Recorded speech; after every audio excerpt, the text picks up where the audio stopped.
வணக்கம் நண்பர்களே. இன்றைக்கி நம்ம பார்க்க போகிற ஸ்டோரி தான் பென்குயின்.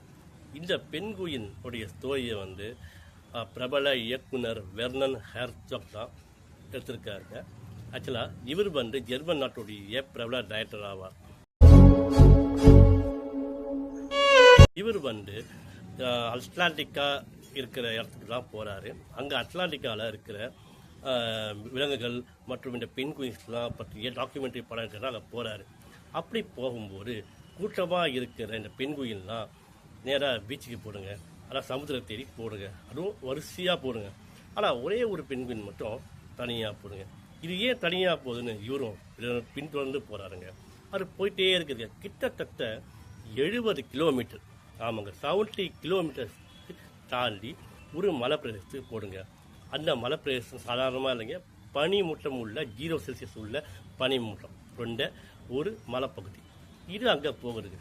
இவர் பின்னாடி பின்தொடர்ந்து போயிட்டே இருக்காரு. இது பார்த்துட்டு இது ஏன் போகுது, எதுக்காக போகுது அப்படின்னு சொல்லிட்டு போயிட்டே இருக்காருங்க.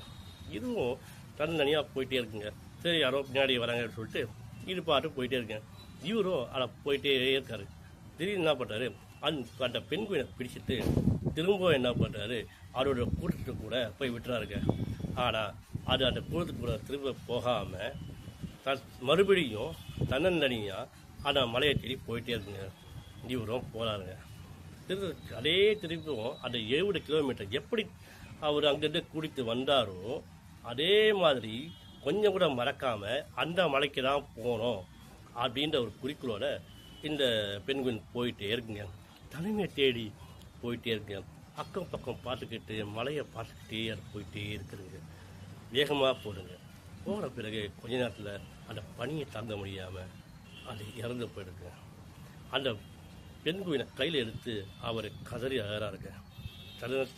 தெரியல, அவரை பார்த்த உடனே அழறாரு. ஆனால் அது ஏன் அங்கே தனியாக போகுதுன்னு யாருக்குமே தெரியல. சில பேர் சொல்கிறாங்க அது தனிமையில் போகிறது, நம்ம எப்படி சொல்கிறது, ஒருத்தர் நல்லா ஜெயிக்கணும், நம்ம வேறு பாதையில் போகாமல் சடக்குன்னு ஒரு பாதையை நோக்கி போகணும், ஜெயிக்கணும் அப்படின்னு சொல்கிறாங்க. ஆனால் சில பேர் என்ன சொல்கிறாங்க, அதோடைய மூளை ஏதோ பாதிக்கப்பட்டுள்ளது. ஆமாங்க, அதுக்கு ஏதோ ப்ராப்ளம் இருக்குது, அதுக்கு ஏதோ இஷ்யூ இருக்குது, அதனால தான் அதோட கூட்டத்துக்கு கூட போகாமல் தனிமையில் போயிட்டுருக்குன்னு சொல்கிறாங்க. இதற்கு உண்மைன்னு தெரியல. ஆனால் ஒன்று, அவர் இந்த டாக்குமெண்ட்ரி ஃபிலிமை எடுத்து வெளியிட்டாருங்க. அருமையான ஸ்டோரிங்க. அதாவது இது 2007 வெளிவந்த ஒரு டாக்குமெண்ட்ரி படங்க. அப்போ எடுத்ததான் இப்போ ட்ரெண்ட் ஆகிட்டு இருக்கு எல்லாத்தையும் பாருங்களேன்.